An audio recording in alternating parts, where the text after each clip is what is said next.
Ya, shalom Bapak Ibu.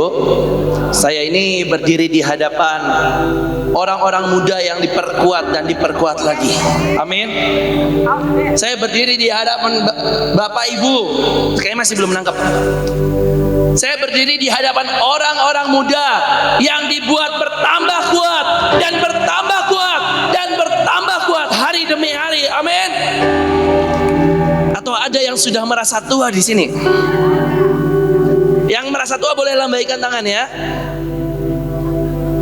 Tapi yang merasa saudara masih muda dan semakin kuat, teriakan haleluya.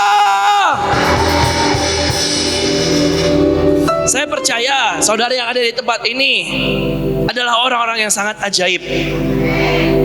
Saya berdiri istilahnya di hadapan para suhu-suhu, pendoa-pendoa yang sangat ajaib, di hadapan para pendahulu-pendahulu saya. Dan hari ini kita akan sama-sama belajar dan kita akan sharing supaya kita semakin diperlengkapi dan semakin diperkuat. Saya percaya saudara datang ke tempat ini dengan haus dan lapar yang sangat luar biasa. Dan tidak mungkin saudara rela jauh-jauh ke tempat ini cuma sekedar duduk dan menyembah saja. Tapi saudara sangat lapar dan haus untuk terima yang sangat banyak yang dari Tuhan. Terutama saudara para Elisa yang akan menjadi pendoa-pendoa yang paling ajaib, penerus-penerus, pewaris-pewaris yang ajaib yang akan berjalan dalam supranatural. Oke saudara, hari ini tema kita adalah armor bearer. Mungkin kalau saudara yang berkata armor bearer itu apa? Nah, istilah lainnya adalah pembawa senjata. Di Alkitab sangat banyak pembawa senjata yang diceritakan, yang mungkin saudara tidak sadari. Ada Daud dan Yonatan, ada Saul dengan pembawa senjatanya, dan masih sangat banyak lagi. Ada Musa dan Joshua. Dan kalau saudara pelajari, sejujurnya sangat banyak di Alkitab. Tapi hari ini kita tidak akan bahas mereka satu persatu. Kita akan bahas karakter apa saja yang harus kita miliki sebagai seorang pembawa senjata, sebagai seorang armor bearer yang akan berdiri untuk di hadapan Tuhan dan pemimpin-pemimpin kita. Yang pertama adalah meletakkan hidup. Mungkin ini kata-kata yang paling gak enak buat banyak orang. Mungkin buat saudara beberapa berpikir, apalagi sih yang harus diletakkan setelah sekian banyak yang kita letakkan hari-hari yang sebelumnya, tahun-tahun yang lalu. Mungkin buat yang muda-muda, kata meletakkan ini kata-kata yang paling dihindari. Kalau boleh saya instan, langsung naik level tanpa harus meletakkan, membayar apapun. Betul? Kalau saudara yang pernah main game, saudara tahu ya, kalau saudara mau naik level, saudara harus lakukan sesuatu. Saudara harus mengalahkan musuh, saudara harus mengerjakan misi demi misi, dan harus dituntaskan semua. Kalau nggak tuntas, saudara nggak bisa naik level, betul? Begitu juga dengan kita, untuk kita bisa Tuhan bawa naik dan terus naik, seringkali tetap ada harga yang harus dibayar. Tapi mungkin hari-hari ini kita tidak perlu meletakkan lebih banyak dari pendahulu-pendahulu kita. Mungkin Kathryn Kuhlman, William Seymour, dan yang lainnya sudah meletakkan sangat banyak. Bahkan tokoh-tokoh di Alkitab, Abraham meletakkan sangat banyak. Tapi sesungguhnya hari-hari ini yang kita bayar sangatlah murah, betul? Seringkali kita cuma perlu berdoa, teriak, Tuhan, jangan biarkan bangsaku dirusak oleh iblis, dan Tuhan tolong bangsa kita. Itu sangat murah. Dan mungkin seringkali kita cuma doa 5 menit, 10 menit, dan Tuhan jawab. Tapi tahukah pendahulu-pendahulu kita, mereka berdoa 4 jam, 5 jam, bahkan puasa 40 hari, baru mereka mendapatkan apa yang mereka doakan. Dan sesungguhnya kita ada di masa yang sangat enak, masa di mana anugerah Tuhan sangat besar dicurahkan, dan kita tidak pernah harus membayar.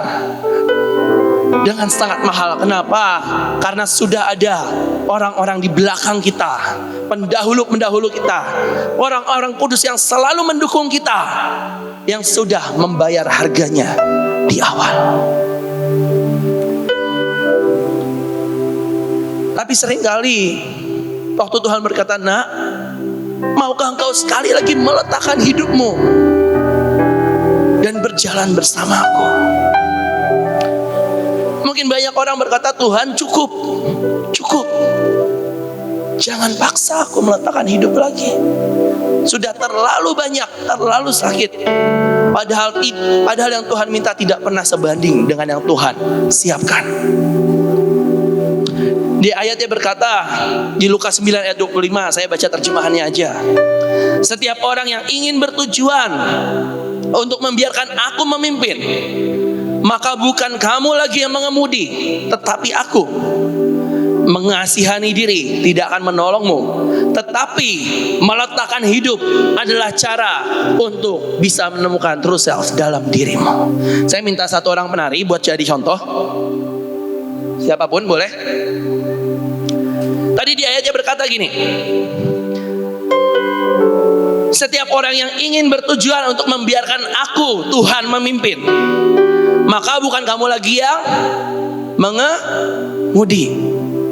Saudara pernah dibonceng naik motor atau duduk di dalam mobil tapi jadi penumpang? Pernah?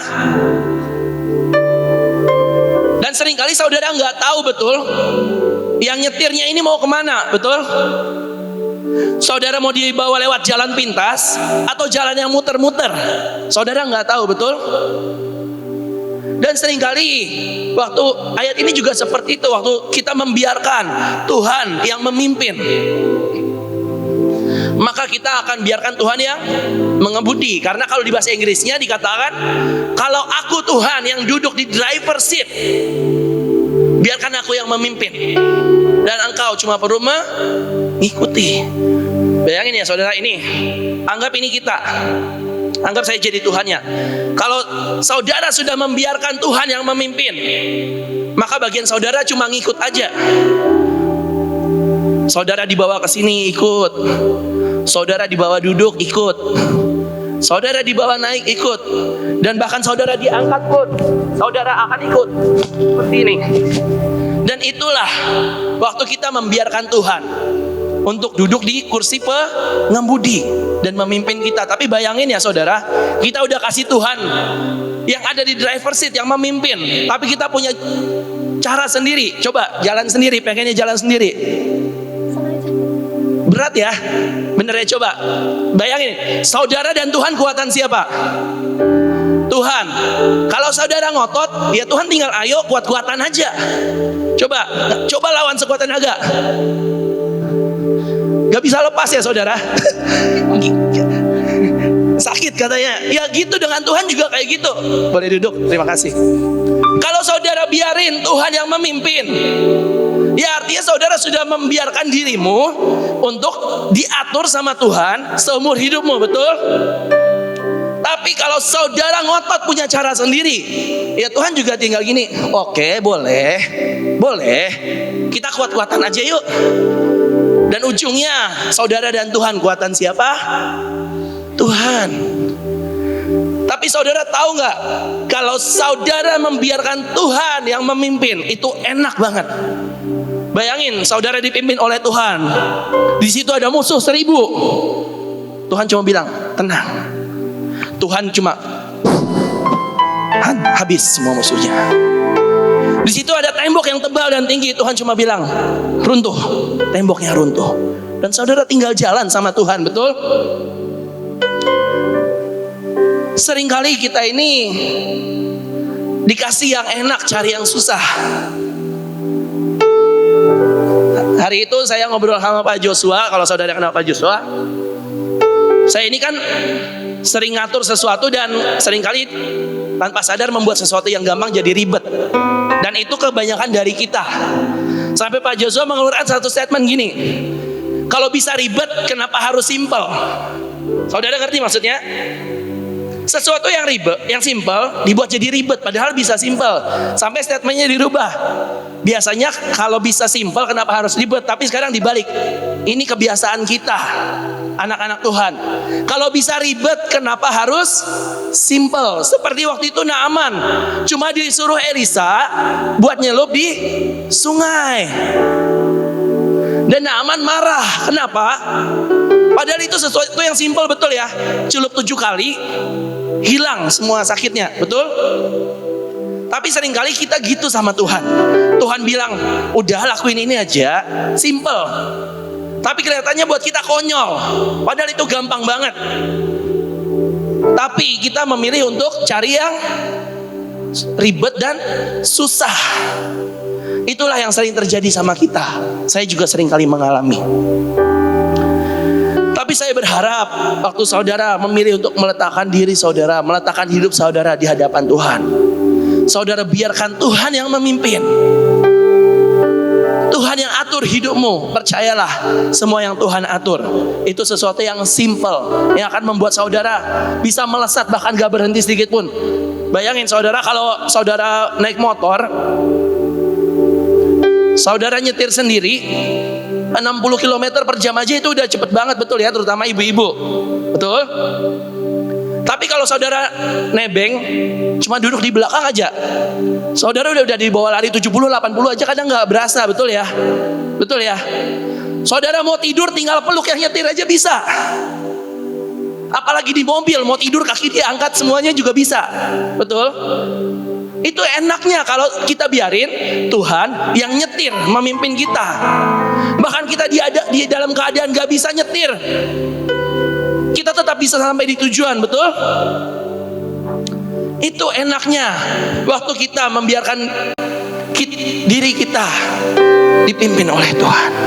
Saya berharap saudara mengerti. Karena waktu saya nggak banyak, saya nggak akan berikan contoh lebih banyak lagi saudara.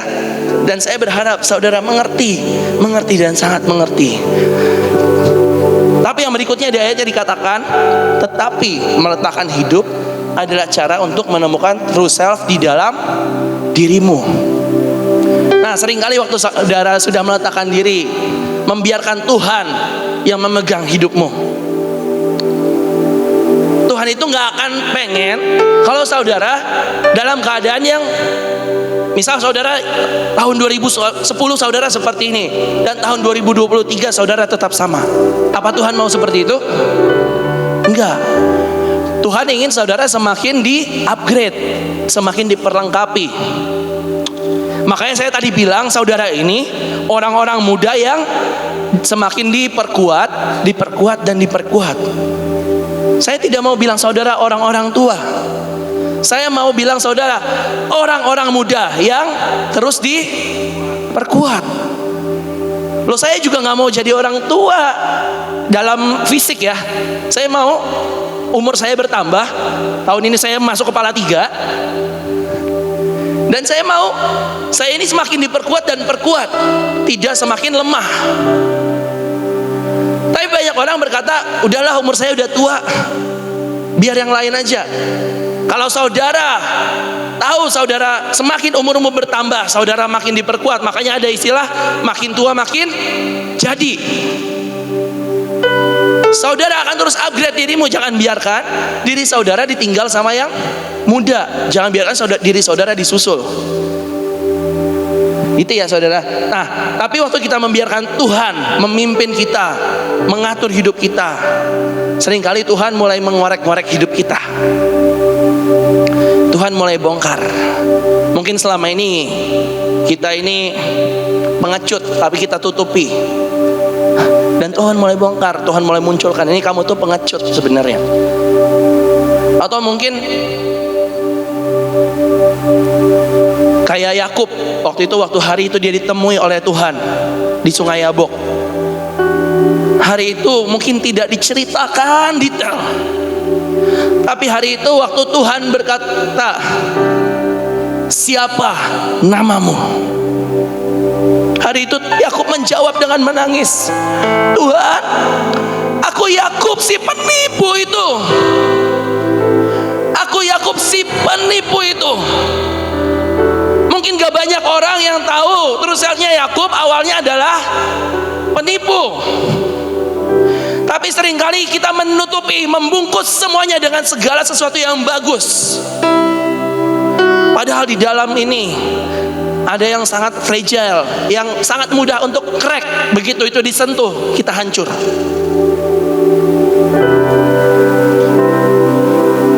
Tapi waktu Tuhan masuk, biarkan Tuhan membongkar true self kita.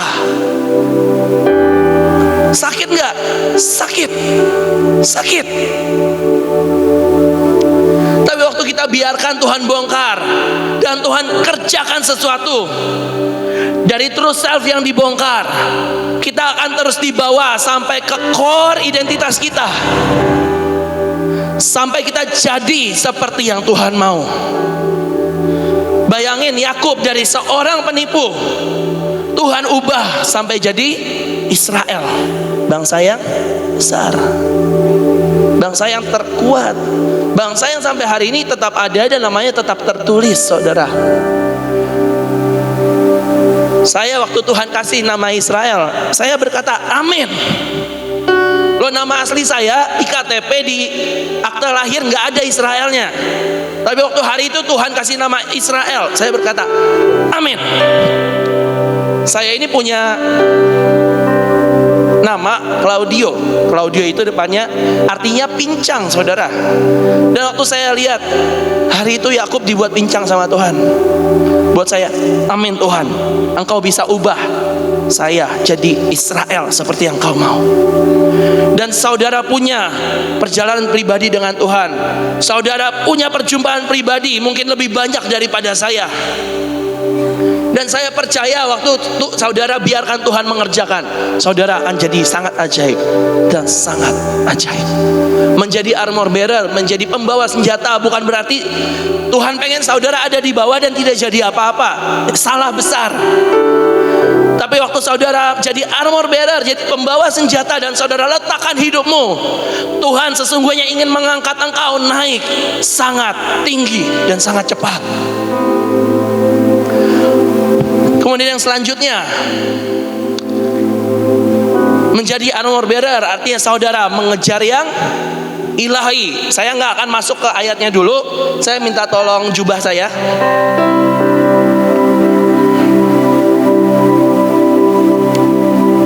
Udah, kamu aja sini ya, sini. Yang luarnya aja. Oke. Saudara tahu cerita Elia? Saya nggak perlu bacain ayatnya ya. Siapa di sini saudara yang ingin mengejar yang ilahi dan terima warisan demi warisan? Boleh angkat tangan? Oke. Kata kuncinya adalah Elia. Hari itu Elia sedang berjalan dan tiba-tiba jubahnya jatuh. Dan kalau saudara yang ingin menjadi Elisa dan ingin mewarisi apa yang saudara lakukan, ambil. Tapi bayangkan ada berapa ratus orang di sini, bahkan penari pun tidak ada yang berdiri untuk mengambil. Dan hanya Kanana yang berdiri untuk mengambil. Seringkali yang ilahi itu Tuhan tidak tawarkan secara langsung kepada saudara. Apakah hari itu Elia berkata, Elisa ambil jubahku? Ada? Enggak. Hari itu Elia jalan dan mungkin juga nggak sadar jubahnya jatuh. Atau Elia cuma iseng, lempar aja jubahnya, siapa tahu ada yang ambil. Dan kalau hari itu Elisa tidak punya inisiatif dan mengejar yang ilahi, mungkin Elisa tidak akan pernah mewarisi Elia. Dan seringkali Tuhan itu tawarkan sangat banyak, tetapi mungkin tidak langsung kepada saudara. Tuhan cuma tawarkan ada karunia kesembuhan ilahi. Dan hanya kepada orang-orang yang mengejar yang ilahi, yang haus dan lapar, maka saudara bisa menerima itu. Tapi kalau karunia karunia itu ditawarkan, yang ilahi ditawarkan, dan saudara tidak pernah menginginkan, jangan salahkan Tuhan kalau saudara tidak dapat apa-apa.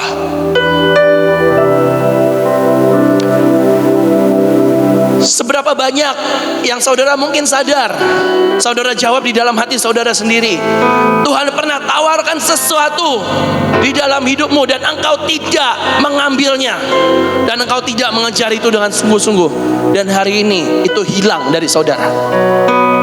Saya juga mau ngaku dosa, saudara. Saya ini dulu punya karunia penglihatan yang sangat luar biasa waktu saya kecil. Tapi saya tidak pernah menginginkan itu. Kenapa? Serem dulu, bisa lihat setan. Dan hari ini kalau ditanya, kamu lihat apa? Gak lihat apa-apa. Loh saudara, Tuhan itu nawarin sesuatu buat kita, dan Tuhan itu seringkali itu melayang-layang di atas kita. Tapi kalau kita tidak menyambar dan mengambil yang ilahi itu, jangan ada orang lain yang siap menyambarnya. Makanya Ibu Iin selalu bilang, saya akan jadi orang yang paling rakus untuk yang ilahi, betul? Saya berharap saudara juga menjadi orang-orang yang rakus secara ilahi. Jangan rakus secara jasmani ya saudara, rakus secara yang ilahi, dan ambil sangat banyak. Tapi saya nggak ngerti kenapa ini kebanyakan terjadi juga di anak-anak muda. Waktu ditawarin sesuatu yang ilahi, gak ada yang mau gerak kok. Bahkan waktu itu, ini saya nggak akan beragain lah. Saudara mungkin sering lihat contoh yang seperti ini. Seringkali ada yang waktu khotbah keluarin uang dan ditanya, siapa yang mau uang 100 ribu? Dan seringkali nggak ada yang mau berdiri, betul? Bahkan untuk hal yang simpel aja nggak ada yang mau, tapi hanya yang berdiri yang dapat. Begitu juga dengan yang ilahi. Tuhan itu kayak diobral, ini siapa yang mau, siapa yang mau. Bahkan jubah-jubah dari pendahulu-pendahulu kita itu juga diobral hari-hari ini. Dan siapa yang mau, dia yang akan dapat. Siapa yang mengejar, dia yang dapat. Makanya ada ayat di Matius yang carilah maka engkau akan mendapat. Apa yang nggak pernah cari, nggak pernah mengejar, dapat nggak? Nggak. Saudara kalau kehilangan kunci motor, kalau saudara nggak pernah cari, saudara nggak pernah dapat, betul? Seringkali yang ilahi harus dikejar dan dicari. Dan seringkali waktu saudara melewatkan itu dan saudara tidak menginginkannya, itu hilang dari saudara. Seperti Esau yang tidak menginginkan hak kesulungan, dan itu hilang daripadanya. Dicari juga udah gak dapat lagi sampai hari ini. Jangan salahkan Tuhan. Jangan saudara marah dengan Tuhan waktu saudara kehilangan yang ilahi yang ditawarkan kepada saudara. Tapi cek diri kita masing-masing. Apakah kita menginginkan dan mau mengejar yang ilahi? Di ayat dikatakan, saya berlari keras menuju garis akhir, dan saya memberikan segala yang saya miliki. Tidak ada kemalasan dalam hidup saya. Saya tetap berjaga-jaga, bahkan dalam keadaan paling baik sekalipun. Saya tidak akan tertidur, menceritakan semua kepada orang lain dan kemudian melewatkan kesempatan saya sendiri. Seringkali ini ya saudara, yang terakhir saudara, saya minta saudara perhatikan yang terakhir. Menceritakan semuanya kepada orang lain dan kemudian melewatkan kesempatan saya sendiri. Mungkin saudara bisa lihat, yang punya karunia penglihatan, saudara bisa lihat, saya lihat ada karunia kesembuhan, karunia membangkitkan orang mati, karunia bernubuat. Udah, saudara cuma cerita aja sama banyak orang. Tapi ada orang-orang yang mendengar cerita saudara dan menangkap lebih cepat dan mengambil. Yaitu ayat ini. Saudara cuma cerita, tapi kemudian lewatin kesempatan sendiri. Kenapa? Karena cuma cerita, tapi enggak ngambil.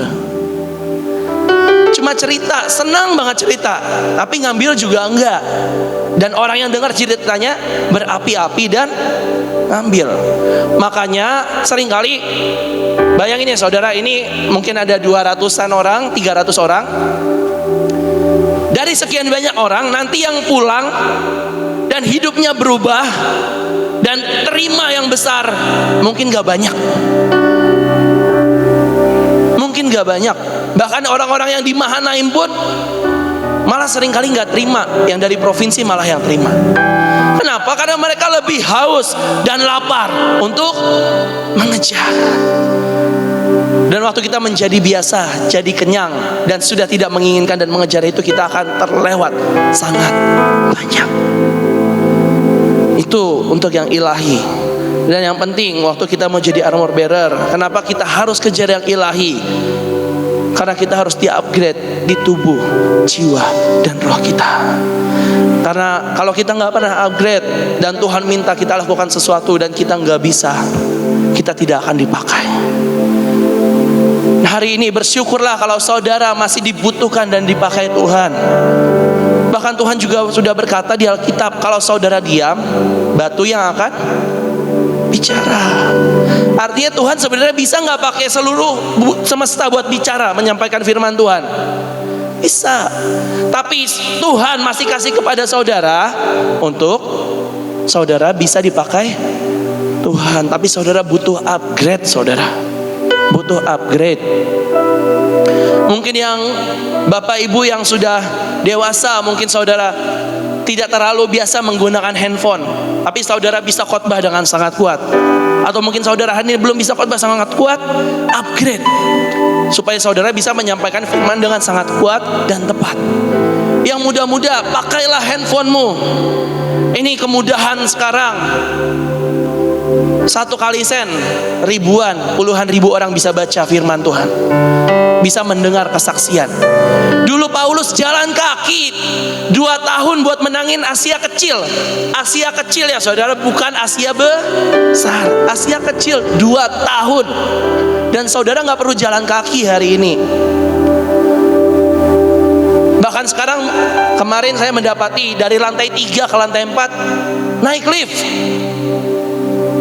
Dulu mana ada lantai 3, lantai 4 harus jalan kaki, naik tangga. Sekarang lantai 3, lantai 4 naik lift. Bayangin saudara. Kita ada di zaman yang sangat mudah sekarang. Dan manfaatkan itu semuanya. Upgrade diri saudara. Kemudian yang ketiga, pengabdian. Nah ini seringkali ini yang paling dihindari oleh banyak orang. Dikatakan hamba-hamba harus tunduk kepada tuannya dan menyenangkan hatinya dalam segala hal. Mereka tidak boleh membantah atau mencuri. Hendaklah mereka menunjukkan bahwa mereka selalu bersikap baik dan setia, supaya dengan sikap mereka itu orang memuji ajaran tentang Allah penyelamat kita. Saudara, kata pengabdian mungkin buat banyak orang, apa sih mengabdi? Tapi tahukah saudara, waktu saudara mengabdi bukan artinya saudara cuma jadi orang yang bawain tas. Seringkali buat banyak orang, mengabdi itu saudara cuma orang yang bawa tas. Maaf ya Oma, saya pinjam. Mungkin banyak orang berpikir kalau ngabdi sama Oma cuma bawain tasnya Oma dan itu selesai. Bawain kursinya Oma sampai Oma duduk dan itu selesai. Padahal mengabdi tidak seperti itu saudara. Itu mungkin hanya bagian kecil dari tugas yang harus kita lakukan. Tapi tahukah saudara, waktu saudara mengabdi, saudara itu sedang punya kesempatan untuk mewarisi sangat banyak. Waktu saudara ngabdi sama Oma maaf boleh berdiri.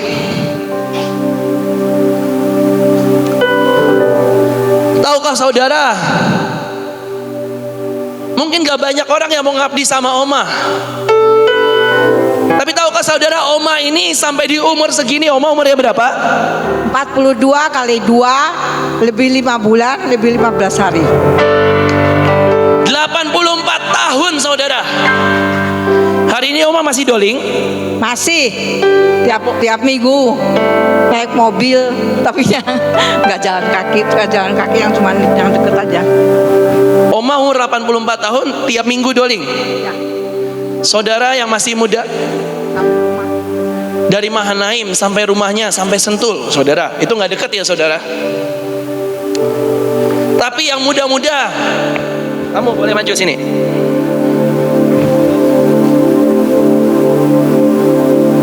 Umurmu berapa? Umur 14. Doling nggak? Doling.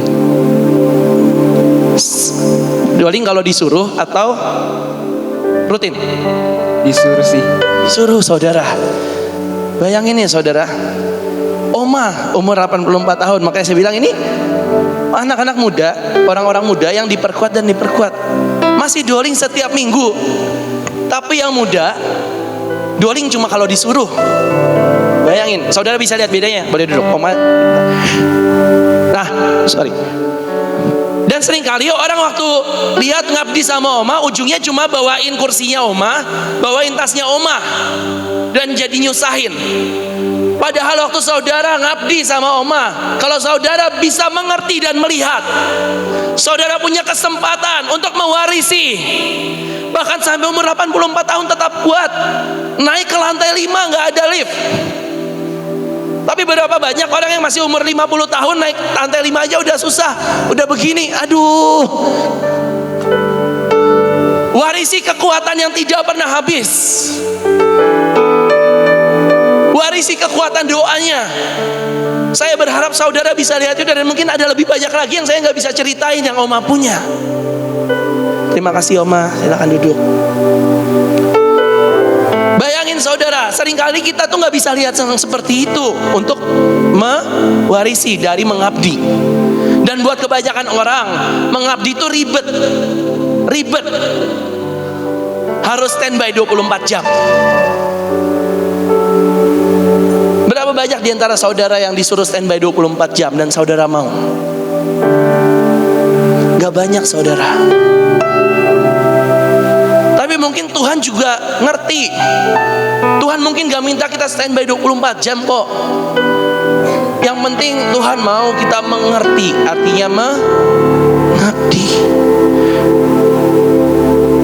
Percayalah saudara, mengabdi kelihatannya kata yang paling hina di mata banyak orang. Tapi tahukah saudara, waktu saudara mengabdi, ini jalan pintas. Jalan pintas untuk saudara terima sangat banyak. Bahkan hari itu Musa tidak bisa wariskan apapun ke anak-anaknya. Tapi yang mewarisi siapa? Joshua. Karena Joshua yang mengabdi. Jadi buat anak-anak, kalau saudara tahu orang tuamu sangat luar biasa, belajarlah mengabdi kepada orang tuamu. Bahkan Ibu In sering cerita, dari sejak kecil Ibu In mengabdi kepada Pak Yusak, dan hari ini beliau terima sangat banyak. Tapi berapa banyak kita waktu mengabdi, kita tidak bisa melihat yang ajaib, yang ilahi dari orang itu. Dan seringkali kita cuma melihat ini kebiasaan manusia. Memang kita sama-sama bertobat. Kebiasaan manusia adalah 1000 kebaikan dan 1 kejelekan. Yang kita ingat yang mana? 1 kejelekan. Saudara gak akan bisa mengabdi kalau saudara cuma lihat kejelekan dari orang itu. Padahal dari 1 kejelekan yang ada 1000 hal yang baik di dalam hidupnya. Dan saudara melihat yang jelek, dan saudara ujungnya gak bisa warisi apapun. Dan itu cuma akan jadi beban. Saya berharap jalan pengabdian ini adalah jalan pintas, jalan tol. Istilahnya mungkin belum sampai ke sana ya, tapi hampir mirip pintu kemana saja, yang membuat saudara bisa terima sangat banyak. Dan ini hal yang sangat ajaib, yang sangat ajaib yang Tuhan siapkan. Nanti setelah ini akan ada Ibu Ripka. Ibu Ripka akan kesaksian sangat banyak. Beliau ini suhu saya, dan beliau punya pengalaman lebih banyak yang bisa beliau ceritakan. Yang keempat, ada hati hamba Hineni. Kejadian 22 ayat 1 dikatakan, setelah semua itu Tuhan menguji iman dan komitmen Abraham. Dan Tuhan memanggil Abraham Dan dia menjawab, "Ya Tuhan, ini aku. Here I am."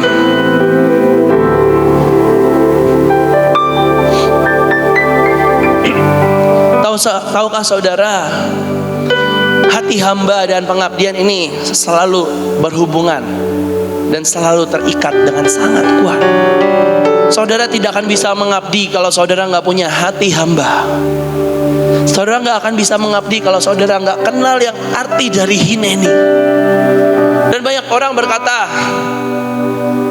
waktu saudara disakiti atau saudara diperlakukan tidak adil, ya udah hineni. Saudara, itu bukan hineni, itu saudara marah.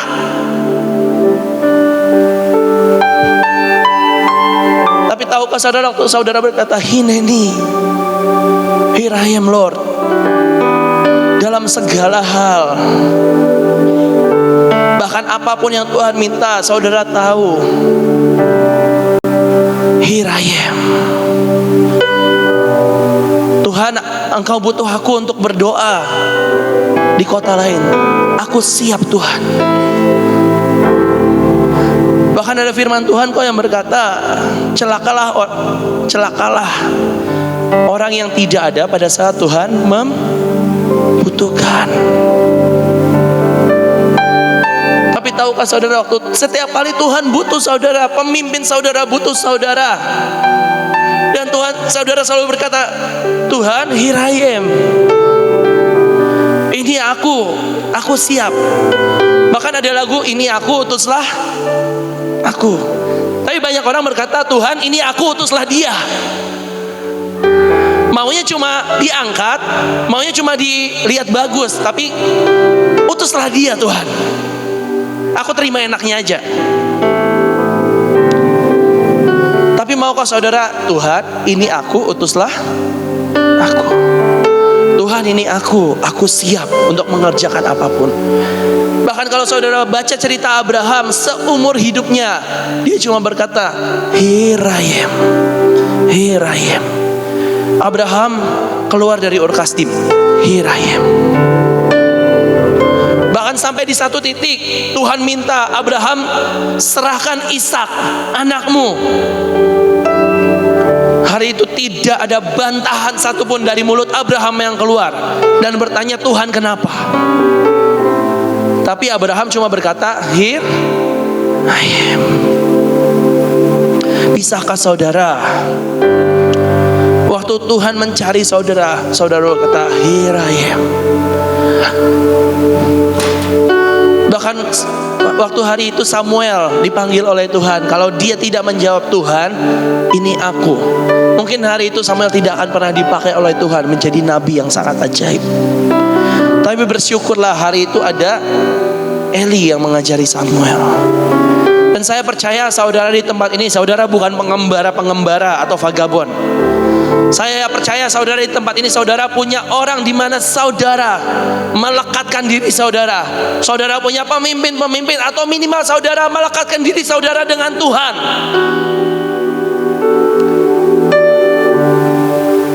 Tempelkanlah dirimu dengan seseorang yang di atasmu.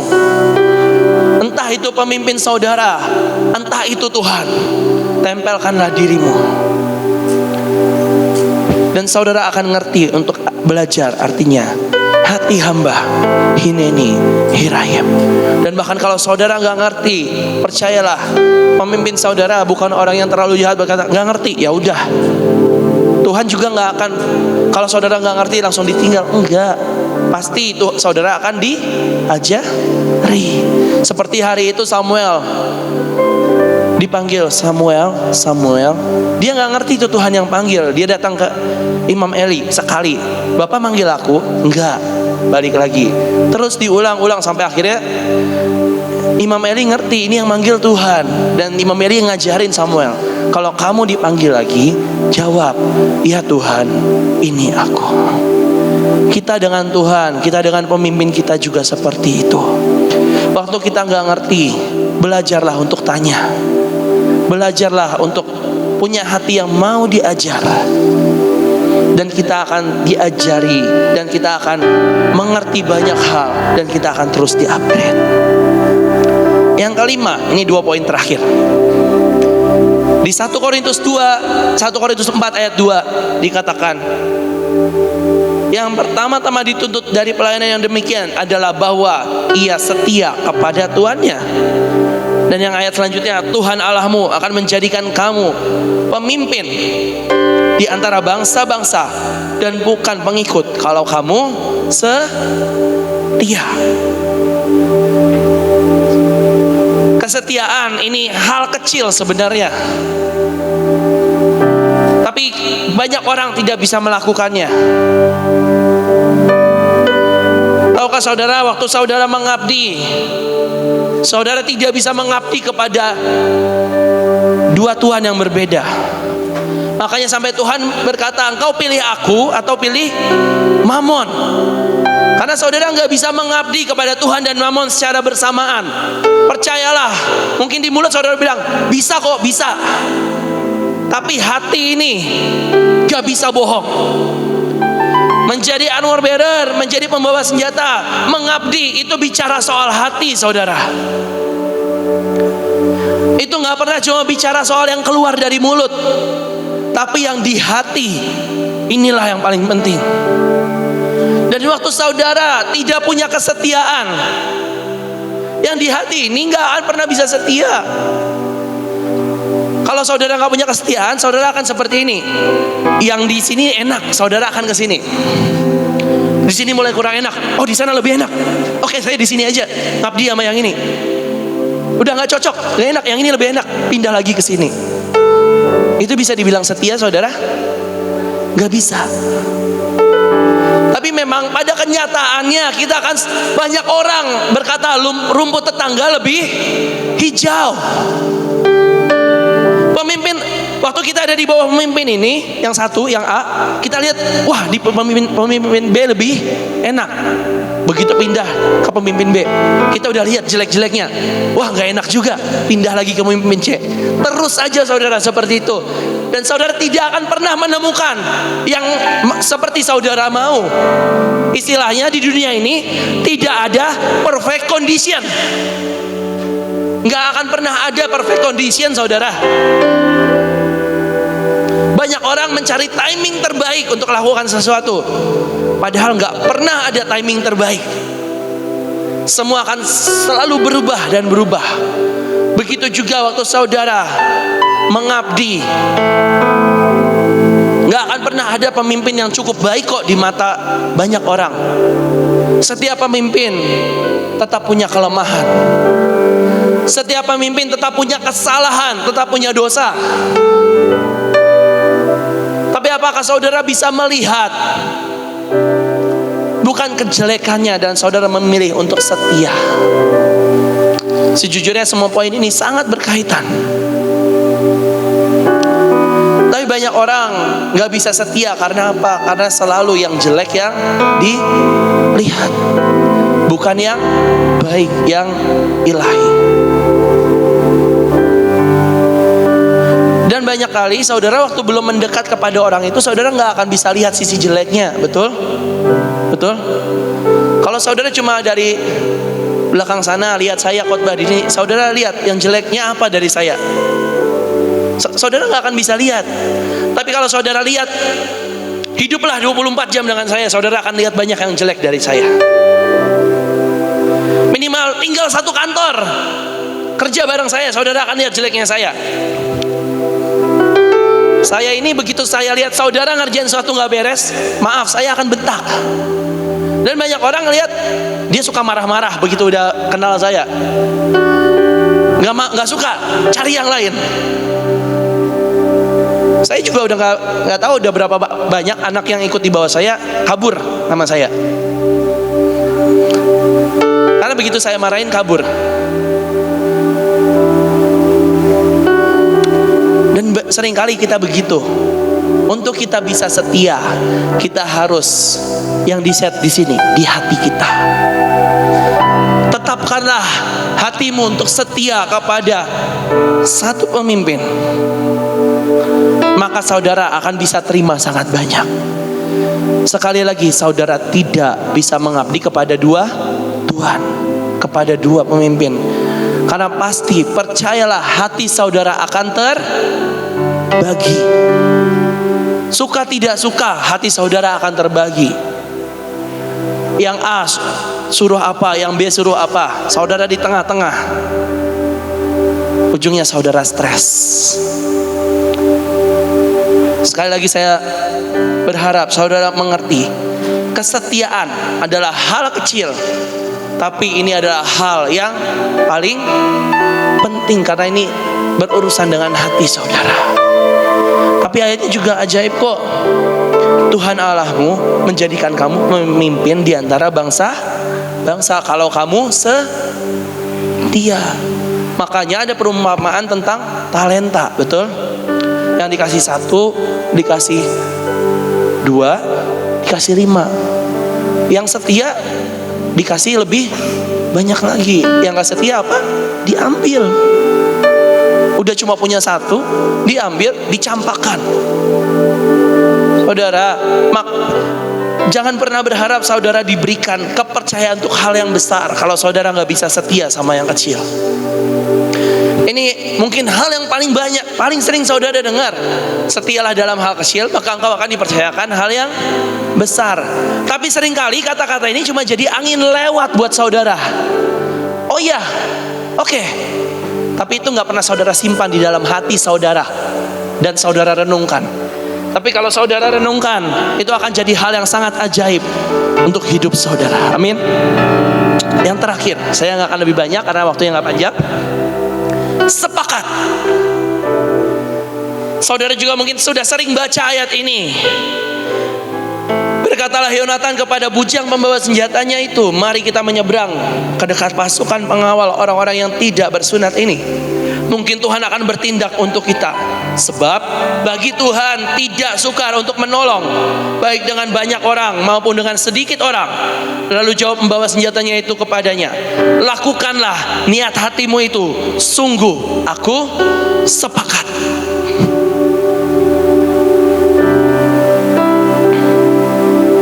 Sekali lagi, sepakat bukan cuma di mulut. Sepakat itu saudara sungguh-sungguh percaya. Berapa banyak di antara saudara setiap kali dibilang sepakat tidak ada banjir, semua teriak sepakat. Tapi semua bilang banjir gak ya? Itu aja saudara udah gak sepakat. Ngerti ya? Ngerti ya? Satu pertanyaan kecil aja keluar, itu artinya saudara udah gak sepakat. Saya mau kesaksian dikit. Saya ini AB-nya Ibu Nike yang pemimpin penari. Dan hari itu saya lagi pelayanan di Malaysia. Bu Nike pergi ke Cina. Dan hari itu beliau cuma chat saya gini, di Cina saudara tahu ya tulisannya baca pun gak bisa. Betul? Betul ya? Dan hari itu beliau cuma cerita, ini mau naik kereta gak tahu harus naik yang mana. Tulisannya gak ada yang bisa dibaca, gak ngerti. Dan saya cuma bilang sepakat, percaya pasti bisa. Percaya bisa, dan kita sepakat pasti bisa dan akan sampai dan perang selesai. Tiba-tiba entah gimana Tuhan kirim malaikat tidak bersayap yang tiba-tiba bisa bahasa Inggris dan beliin tiketnya dan bisa berangkat sampai. Ada lagi di satu tempat,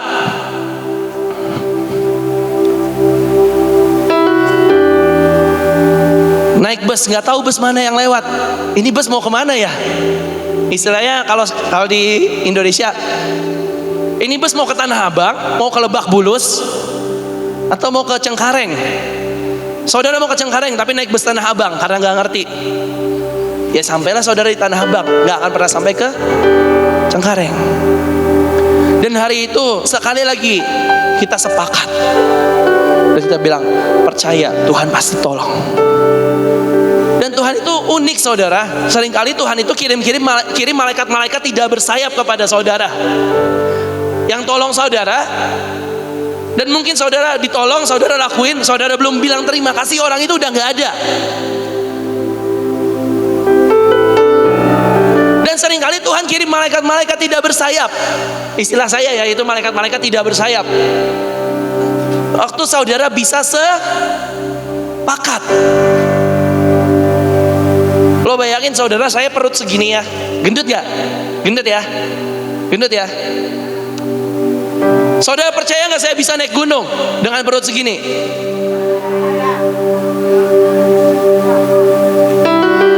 Oke, saudara bilang saya percaya. Nah, saudara yang lebih kurus dari saya boleh angkat tangan. Percaya gak saudara bisa naik gunung? Selesai. Tapi gak gunung yang pendek ya, gunung yang tinggi. Disuruh naik gunung 3 hari baru naik dan turun. Percaya gak bisa selesaiin? Siapa yang percaya boleh angkat tangan. Di belakang ada yang lebih kurus dari saya tapi gak percaya bisa nyelesain naik gunung. Dari seringkali itu. Dan bahkan kalau saudara disuruh naik gunung, kamu naik gunung, jangan saya, gak bisa. Padahal waktu saudara sepakat aja bisa kok. Loh, hari itu saya buat KKR di Papua, di Jayapura. Selesai. Habis itu banjir. Saya dikirim lagi buat beresin, kenapa bisa banjir? Dan saya banjirnya dari gunung saudara. Dan saya disuruh naik gunung. Satu, saya cari tahu tentang gunung itu. Satu, belum pernah ada yang naikin gunung itu sampai puncak. Nggak ada jalurnya. Dua, waktu sampai sana saya tanya sama orang lokal, mereka aja nggak berani naik sampai puncak. Ya tapi Tuhan suruh, pemimpin suruh. Dan saya memilih untuk sepakat bisa. Naik 3 hari. Hari pertama makanan udah habis. Hari kedua dan 3 saya nggak makan. Tapi selamat gak? Selamat. Ini masih ada orangnya di sini hari ini. Hampir jatuh ke jurang gak? Sering saudara. Bayangin, ini saya jalan udah begini pegangan, belakang saya jurang. Saya pegang kaki langkah, tiba-tiba serot, tanahnya longsor. Hari itu mungkin saya cuma, Tuhan, ku serahkan hidupku. Tapi toh hari ini masih selamat gak? Selamat. Gak makan 2 hari, gak mati kok. Kenapa? Modalnya cuma sepakat. Modalnya cuma sepakat bisa. Hari ini saya masih hidup, masih berdiri di sini. Gunung yang nggak pernah dinaikin orang lokal pun takut, katanya bisa hilang di atas gunung. Hilang nggak? Enggak, masih ada sampai sini. Dan bahkan orang lokal yang nggak percaya bisa, mereka ngalamin sendiri naik gunung sampai atas puncak. Saya itu naik gunung berdua, yang nemenin 7 orang saudara.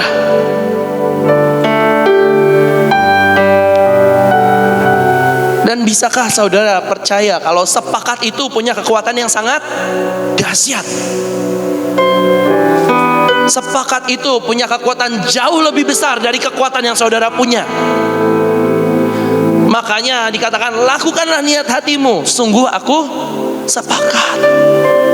Percayalah, waktu saudara bisa sepakat dengan Tuhan, sepakat dengan pemimpin, bahkan hal yang kelihatannya paling mustahil pun saudara bisa untuk lakukan. Tidak pernah ada yang terlalu sulit, tidak pernah ada yang terlalu mustahil. Waktu saudara bisa sepakat, itu semua bisa dilakukan dan akan tuntas dan genap. Terima kasih, Tuhan Yesus memberkati.